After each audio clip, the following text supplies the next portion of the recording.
د انتظار لنډې کیسې ډیرو قدرمنو اوریدونکو سلامونه، نیکې هیلې او احترامات مې ومنئ.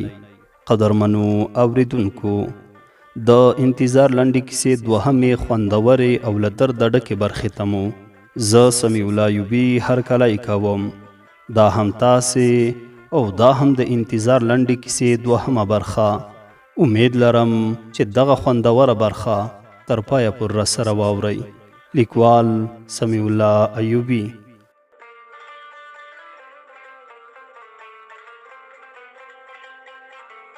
د اتل پلار په دروند غږ وویل: اتله، موږ باید در سره یوه خبره شریکه کړو. اتل ورخطا شو. څه خبره ده؟ د اتل پلار سترګې ښکته کړې. څو شېبې چوپ پاتې شو، بیا یې وویل: ډاکټر معاینه وکړه، ښکلا په سرطان مرض اخته شوې ده. د اتل له مخه رنګ وتښتېده. سرطان؟ د اتل پلار په ژړغوني غږ وویل: هو زویا، ناروغي ډیره خپره شوې ده. اتل هیڅ نه ویل. د اتل پلار بیا وویل: ډاکټر وویل چې ښایي یوازې څو ورځې میلمنه وي. اتل داسې احساس وکړ لکه ټول جهان چې پرې راپرېوتی وي. هغه د ښکلا خواته وکتل. ښکلا کمزورې ناسته وه، سترګې له اوښکو ډکې وې. اتل ورو ورنږدې شو، خو دا ځل د هغه په زړه کې نه شک و، نه غرور، نه د خلکو ویره. یوازې یوه خبره وه: پښیماني. هغه په زړه کې وویل: ما 6 کاله د هغې په مینه باندې ځان پوی نه کړ، او اوس چې پوه شوم هغه زما وه. شاید یوازې څو ورځې راته پاتې وي. اتل ټوله شپه ویښ و. د ښکلا پلار خبرې له ذهنه نه وتلې. ښکلا یوازې څو ورځې میلمه ده. هغه به کله د ښکلا خواته کتل او کله به یې هغه 14 لیکونه مخې ته ایښي وو.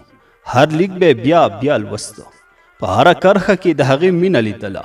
خو اوس یې په زړه کې یوازې یوه پوښتنه وه: ولې مې باور پرې ونه کړ؟ سهار چې شو، اتل د ښکلا کوټې ته ورغی. ښکلا په بستره کې پرته وه. اتل ورو ورغی او د هغې څنګ ته کېناسته. ښکلا سترګې خلاصې کړې او په کمزوري غږ یې وویل: اتله، ته راغلې؟ اتل د هغې لاس ونیوه. د هغه سترګې له اوښکو ډکې شوې. ورته ویې ویل: هو ښکلا، زه راغلم. ښکلا لږه موسکی شوه. ته خو تل مسافر وي. اتل سر ښکته کړ، ویې ویل: نور به هیڅکله له تا لرې نه شم. ښکلا څو شېبې ورته وکتل. دا خبره 6 کاله مخکې هم تا راته کړې وه. د اتل زړه ټوټې ټوټې شو. هغه وویل: ښکلا، ما وبخه. ښکلا غلې شوه. اتل بیا وویل: ما پر تا شک وکړ. ما فکر کاوه شاید ته به بل څوک خوښوې. ما فکر کاوه شاید د تره زوی دې خوښ وي، خو زه غلط وم. ښکلا ورو وویل: تا ولې داسې فکر وکړ؟ اتل د هغې لاس ټینګ ونیوه. ځکه چې زه له تا لرې وم. ما یوازې 2 ځله ستا غږ واورېده. ما ستا چوپتیا د بې وفایۍ په معنا واخیسته. ښکلا سترګې پټې کړې. ما خو هره ورځ ستا انتظار کوه. اتل په ژړا شو. زه اوس پوه شوم. ښکلا ورته وویل: اتله، ته هغه صندوق وکته؟ اتل سر وخوځاوه. هو. ښکلا ورته وویل: او لیکونه دې ولوستل؟ اتل ورته وویل: هو. ښکلا موسکی شوه. نو اوس پوه شوې چې ما له تا پرته بل څوک نه درلودل. اتل په ژړا وویل: هو، خو ډېر ناوخته پوه شوم. ښکلا د هغه لاس ته وکتل. نه اتله، تر څو چې انسان یو حقیقت درکړي ناوخته نه دی. خو افسوس دا دی چې زموږ وخت ډېر کم دی. د اتل له سترګو اوښکې روانې شوې. هغه وویل: زه به دې درملنه وکړم. هر ځای ته به دې یوسم. هر څومره پیسې چې وغواړې برابروم یې. ته به انشاءالله جوړېږي. ښکلا په کمزوري مسکا وویل: ته خو غریب یې اتله. اتل وویل: زه به بیا مسافر شم، بیا به کار وکړم، سختۍ به تېرې کړم، خو دا ځل به ستا لپاره. ښکلا سر وخوځاوه: نه، نور سفر مه کوه. اتل ورته وویل: ولې؟ ښکلا ورته وویل: ځکه ما 6 کاله ستا انتظار وکړ. اوس چې راغلی یې، غواړم زما تر څنګ پاتې شي. اتل د هغې لاس په خپلو سترګو کېښوده. قسم دی، نور به دې یوازې نه پرېږدم. له هغې ورځې اتل بدل شو. هغه به د ښکلا لپاره دوا راوړله، خواړه به یې ورته برابرول، او هره شپه به یې د هغې تر څنګ ناست و. خلکو چې به ویل اتل خو د ښکلا سره مینه نه کوي، نو اوس به یې ویل هغه د خپلې ښځې له سیوري پرته یوه شېبه هم نشي تېرولی. خو د اتل لپاره د خلکو خبرې نورې مهمې نه وې. هغه اوس یوازې یوه خبره غوښتله چې ښکلا ژوندۍ پاتې شي. یوه شپه ښکلا له اتل څخه وغوښتل: هغه لیکونه راوړه. اتل صندوق راوړ. ښکلا 14 واړه لیکونه مخې ته کېښودل.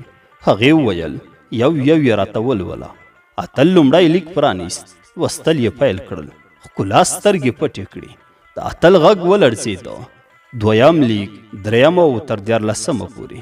کله چې وروستی لیک پای ته ورسېده، ښکلا ورو وویل اوس خوشحاله یم. اتل حیران شو. ولې؟ هغې وویل ځکه اوس پوه شوم چې زما لیکونه بالاخره تا ته ورسېدل. اتل وژړل. ښکلا کاشکې د دا لیکونه هغه وخت راته راکړي وای. هغې وویل ما غوښتل درته درې کړم، خو تل مې فکر کاوه چې ته به پخپله راشي. اتل سر ښکته کړ. زه باید ډېر مخکې راغلی وای. ښکلا وویل هو، خو ته راغلې. د هغې غږ ورو ورو کمزوری کېده. اتل وډار شو. ورته ویې ویل ښکلا. هغې سترګې خلاصې کړې. اتل ورته ویل زه دلته یم. اتل د هغې لاس ونیو. سترګې مه پټوه. ښکلا مسکی شوه. اتله که یو ورځ زه نه وم نو ځان مه ملامتوه. اتل په ژړا وویل ښکلا دا خبره مه کوه. هغې ورته وویل نه، زما خبره واوره. اتل غلی شو. ښکلا وویل زما تر ټولو لویه هیله دا ده چې ته بیا هیڅکله پر چا بې ځایه شک ونه کړې. د انسان زړه د شک په اور کې ډېر زر سوځېږي.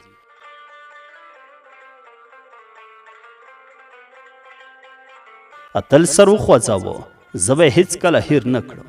ښکلا ورو وویل او که څوک درنه وپوښتي چې ښکلا چا سره مینه کوله، اتل په ژړا وویل زه به ووایم یوازې له ما سره. ښکلا مسکی شوه. بس همدا مې غوښتل. د شپې چوپتیا وه. د کوټې له کړکۍ د سپوږمۍ رڼا د ښکلا پر مخ لوېدله. اتل لا هم د هغې لاس نیولی و. هغه نه پوهېده چې سبا به څه وي، خو په زړه کې یوه ویره پیدا شوې وه. هغه ویره چې له 6 کلونو مسافرۍ هم سخته وه. د ښکلا د لاسه ورکولو ویره. سهار لا سم نه و روښانه شوی چې اتل د ښکلا د خونې تر څنګ په چوکۍ ناست و. ټوله شپه یې سترګې نه وې پټې کړې. د ښکلا لاس یې لا هم په لاس کې و. کله چې احساس وکړ چې د هغې ګوتې لږې خوځېږي، زر یې سر پورته کړ. ښکلا ورو سترګې خلاصې کړې. اتله ته لا هم دلته یې؟ اتل په اوښلنو سترګو مسکی شو. ما درته ویلي و نور به دې یوازې نه پرېږدم. ښکلا ورته وکتل او ویې ویل ته ډېر بدل شوی. اتل په دردناک غږ وویل هو، ځکه چې اوس پوه شوی یم چې څه مې له لاسه ورکړي. هماغه ورځ اتل د ښکلا پلار ته وویل پلار جانه زه غواړم ښکلا بل ځای ته یوسم. که هر څومره لګښت وي زه به یې برابر کړم. د ښکلا پلار اوږده ساه واخیسته. زویه موږ هم همدا غوښتل، خو ډاکټر وویل چې ناروغي ډېره وړاندې تللې ده. اتل وویل زه نه تسلیمیږم. هغه خپلې ټولې پاتې شوې پیسې راټولې کړې. د مسافرۍ له 6 کلونو څخه یې چې څه ساتلي وو ټولې د ښکلا د درملنې لپاره کېښودل. هغه حتی د خپل کور ځینې شیان هم خرڅ کړل. خلکو به ویل اتل خو ډېر وخت له ښکلا سره مینه نه کوله، اوس ولې دومره هڅه کوي؟ خو هغوی نه پوهېدل چې انسان کله ناکله د یو کس ارزښت هغه وخت درک کوي چې د لاسه ورکولو ویره یې زړه ونیسي. اتل ښکلا ښار ته یوړه. د ډاکټرانو دروازې یې وټکولې. له هر ډاکټر څخه یې یوه پوښتنه کوله آیا د دې لپاره کومه هیله شته؟ خو هر ځل به یې ورته همغه یو ځواب ورکاوه موږ هڅه کوو، خو ناروغي ډېره جدي ده. اتل به له روغتون څخه بهر راووت او پټه به یې ژړل. هغه نه غوښتل ښکلا یې ژړا وویني. یو ورځ ښکلا ورته وویل اتله ته ولې هره ورځ له ما پټ ژاړې؟ اتل ورته وویل زه نه ژاړم. ښکلا مسکی شوه. زه ستا سترګې وینم. اتل چوپ شو. ښکلا وویل زه له مرګه نه ویریږم. اتل په حیرانتیا ورته وکتل. ورته ویې ویل خو زه ویریږم. ښکلا وویل له څه شي؟ اتل ورته وویل له دې چې ته به لاړه شي او زه به یوازې پاتې شم. ښکلا ورو وویل ته 6 کاله یوازې وې اتله. اتل سر ښکته کړ. هو، خو هغه وخت مې فکر کاوه چې ته زما یې. اوس پوهېږم چې که ته لاړه شي زما نیم زړه به هم در سره لاړ شي. ښکلا څو شېبې غلې پاتې شوه. بیا یې وویل زه یوه هیله لرم. کله چې زه نه وم زما هغه لیکونه مه غورځوه. اتل ورته وویل نه غورځوم. لیلا ورته وویل که کله در یاده شوم نو یو لیک مې لوله. اتل په ژړا ورته وویل زه به هره ورځ یې لولم. ښکلا مسکی شوه. نه، هره ورځ مه ژاړه. زه نه غواړم زما یاد دې ژوند خراب کړي. اتل وویل ستا یاد به زما ژوند وي. دواړه غلي شول. څو ورځې وروسته د ښکلا حالت لا خراب شو. هغې نور په سمه توګه خبرې نشوی کولی. اتل به د هغې ترڅنګ ناست و د هغې لاس به یې نیولی و. یوه شپه ښکلا وویل اتله که زه درنه یوه خبره وغواړم منې یې؟ اتل ورته وویل هو. هغې ورته وویل خپل پلار سره بیا هغه زوړ کور جوړ کړه. اتل حیران شو ولې؟ ښکلا ورته وویل ځکه چې ما تل غوښتل زموږ د واده وروسته یو کوچنی کور ولرو. اتل سترګې پټې کړې. هغه کور چې ښکلا یې خوب لیدلی و اتل د مسافرۍ په 6 کلونو کې جوړ نه کړ. هغه یوازې پیسې راټولې کړې وې، خو اوس وپوهېده چې د ښکلا لپاره کور تر هرې شتمنۍ مهم و. اتل وویل زه به یې جوړ کړم. ښکلا مسکی شوه او د کور په انګړ کې به یو انار ونه کېږدي. اتل ورته وویل ولې انار؟ ښکلا ورته وویل ځکه چې ما تل د انار ونې خوښېدې. اتل د هغې لاس ښکل کړ. هره هیله به دې پوره کړم. ښکلا ورو وویل یوازې یوه هیله مې مه هېروه. اتل ورته وویل کومه؟ ښکلا ورته وویل په خپل ژوند کې بیا هیڅوک د شک له امله مه له لاسه ورکوه. اتل په ژړا شو. وعده کوم چې داسې نه کوو. همغه شپه اتل د ښکلا د بستر ترڅنګ ویده شو. سهار چې راویښ شو لومړی د ښکلا لاس ونیوه. لاس یې ډېر یخ و. اتل وډار شو. غږ یې وکړ ښکلا. هغې سترګې خلاصې کړې. ډېر کمزوری غږ یې وکړ اتله زه دلته یم. اتل زر د هغې څنګ ته کېناسته. ښکلا ورته وکتل. اتله زما سترګې ډېرې درنې دي. اتل وویل ویده شه زه دلته یم. ښکلا ورو مسکی شوه. بس همدا خبره مې غوښتله واورم او سترګې ورو ورو پټې شوې. اتل د هغې لاس ټینګ نیولی و.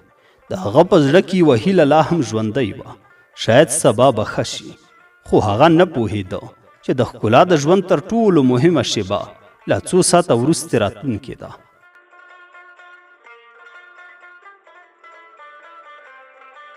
د انتظار لنډې کیسې ډیرو قدرمنو اوریدونکو دا و د کیسې 2مه برخه. امید لرم چې د خوښې وړ به مو ګرځېدلې وي. تر بلې برخې پورې مو په لوی څښتن تعالی سپارم. ښاد و آباد اوسئ.